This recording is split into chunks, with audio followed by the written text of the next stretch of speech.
In this video, family, we'll break down how Western culture breaks the majority of its citizens, either mentally, emotionally, physically, and or spiritually, or all of the above.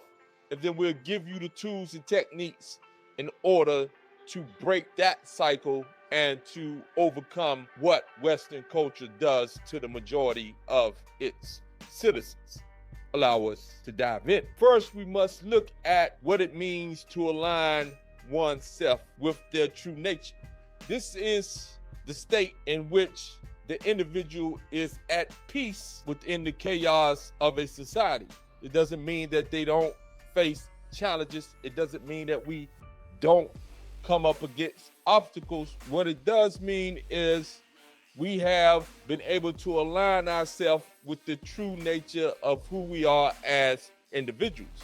And each individual is uniquely different. With this alignment comes peace. And anytime you have a human organism that is in alignment with its natural innate self, then you have an individual that is at peace, irregardless of the chaos and the chaotic scenery and the environment upon which that individual exists. But allow us to tune in on why that is so difficult and how that environment usually produces an individual that is dealing with an uncertainty about his or her future, and therefore anxiety comes into play, and you cannot be in a state of peace operating from an emotional state of anxiety. And this is how this society has shaped the pursuing of a livelihood to turn out for most individuals.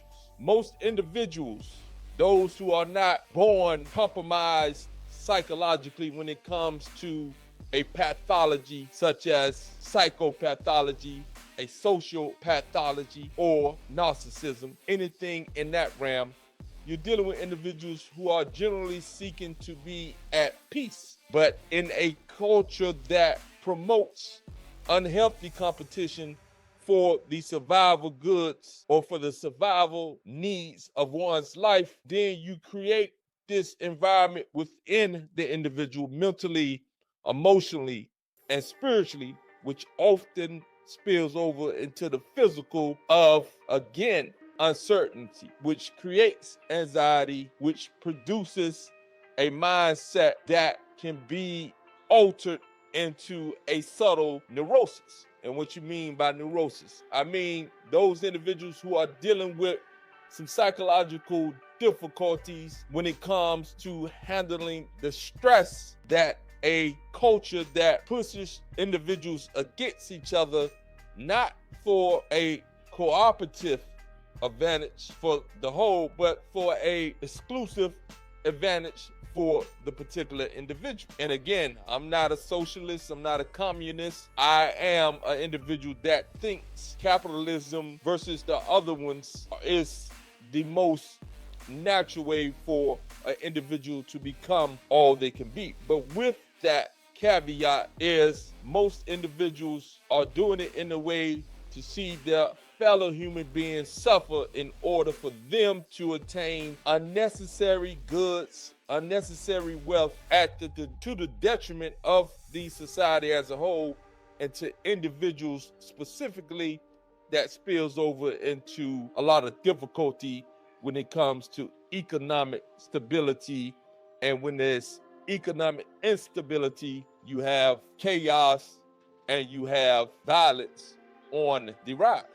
In this situation of economic uncertainty, poverty, it is not happening in a vacuum where these individuals are, to the most part, unable to create and do the work that it is necessary to do in order to get the basic needs of life. It's the greed, the consolidation, the usurping of unnecessary wealth at the expense of other people that causes the chaotic situations that we're seeing in the inner cities.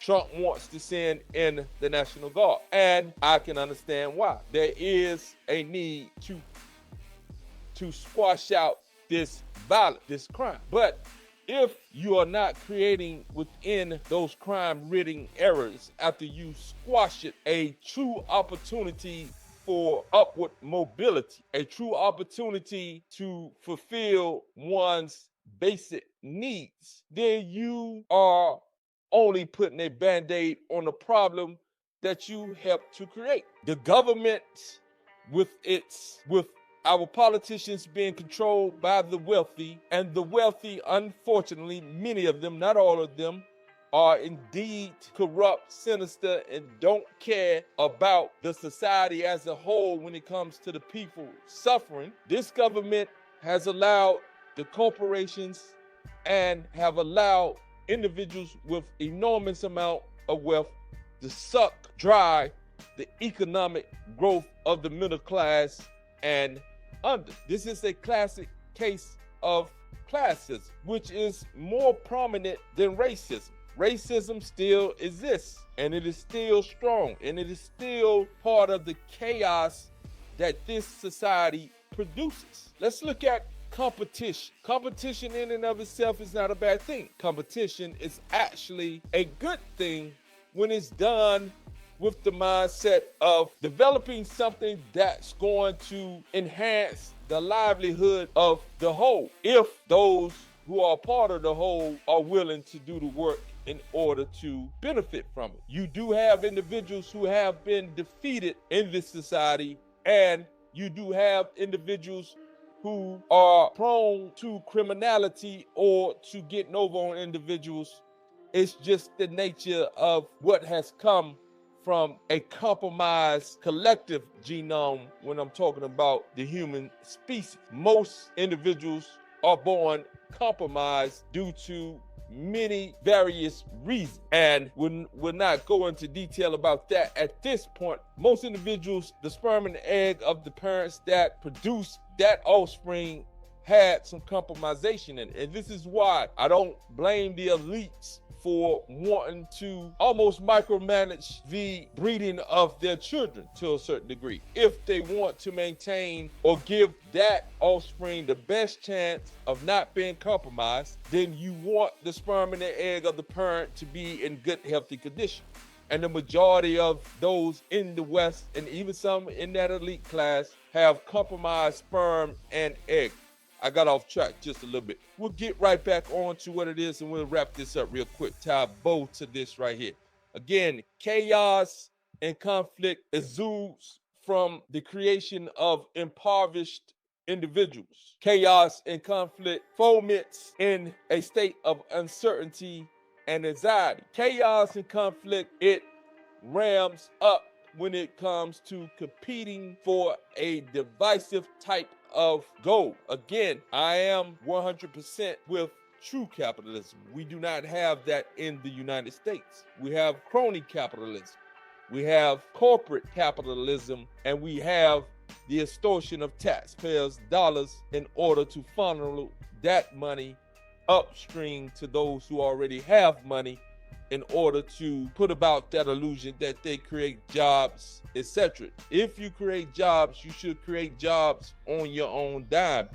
You should not get government funding, taking money from the middle class and establish that as the foundation of a business that you are bringing to a certain city where you have not put up any of the costs because the taxpayers have paid the cost, but you will reap all the benefits, and if it fails, you leave without any true loss. So this is what we need to know. We need to know that in order to align ourselves, we must come to that state of understanding what our triggers are, understanding our emotional inclinations, understanding how we have been patterned, or the patterns we have built within our minds that automatically trigger when a certain situation arises. When we come to that point and state of being where we are able to align our